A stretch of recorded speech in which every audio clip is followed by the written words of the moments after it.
Did you see the leaderboard this month? Yet again, not top salesman. What is Jimmy doing differently that I'm not doing? Dude, Jimmy's been here like before you were born. Yeah, I heard he's been bribing the managers. Well, have you asked Jimmy what he does differently? No. There's nothing wrong with a little competition in your life, but if you let it run your whole day and night, it's gonna affect your health, emotions, your whole life. It's totally fine being full of fear and stressed out all day. That's most people's emotional homes. Hey man.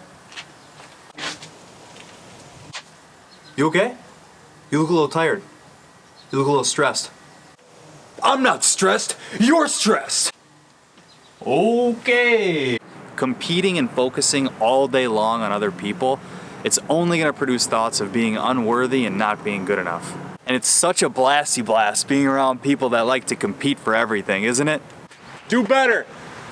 Do better. We're gonna do basketball next year, okay? This isn't your sport. This isn't your sport. Be like him. Be like him. Be like that guy. They serve alcohol here? This is terrible. Did I see that right? Come on, this is my dream here. This is my dream you're fulfilling. Come on. Do better. Better luck next year, buddy. Go get me a bronze. It's just not working out. Come on, we're going home. Let's go home. Let's go home. Let's go home. Sports! And when comparing yourself with others, make sure that you're totally consumed with what the other person is doing. You want to make sure that you can replace your life with theirs if you can. And when making the switch from the competitive to the creative state, people are going to start to notice your vibration change. You won't be concerned with what anyone else is doing. You'll hold yourself differently. Your confidence will come out. You'll be more upright.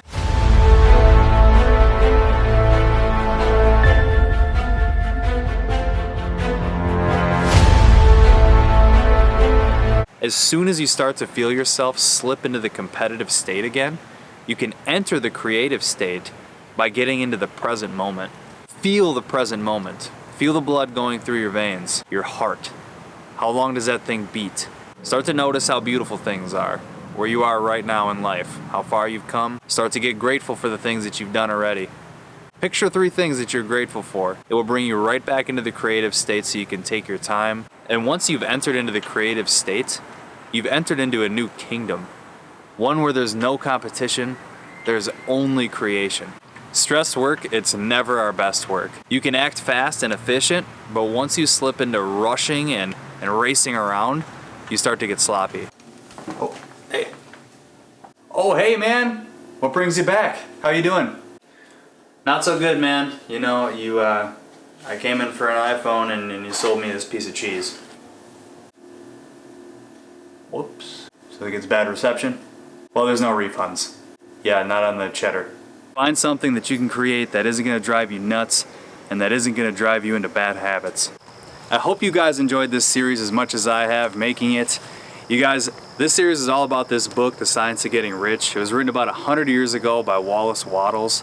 And everyone who's read and done the things in this book has achieved amazing things, incredible things, things that weren't there before reading this book. It's extremely dry the first time you read it, but it has changed my life completely. So it isn't about finances. It's not all about finances and money and wealth. It's all about getting the things that you never thought you could create. It's about creating something out of nothing. That's why I had to create this series for you. I'd love to invite you to read this book. It's really short. It's about an hour or 2 long. You can read it in one day. I've read this book probably 20 times, and I've listened to the audio I don't know how many times, but it's awesome. There's free resources all over the internet. I definitely recommend it, and I'm excited to bring you more series about personal development and the mental faculties that us humans have.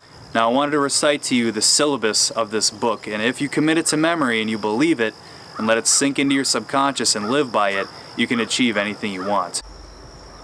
There is a thinking stuff from which all things are made, and which in its original state permeates, penetrates, and fills the inner spaces of the universe.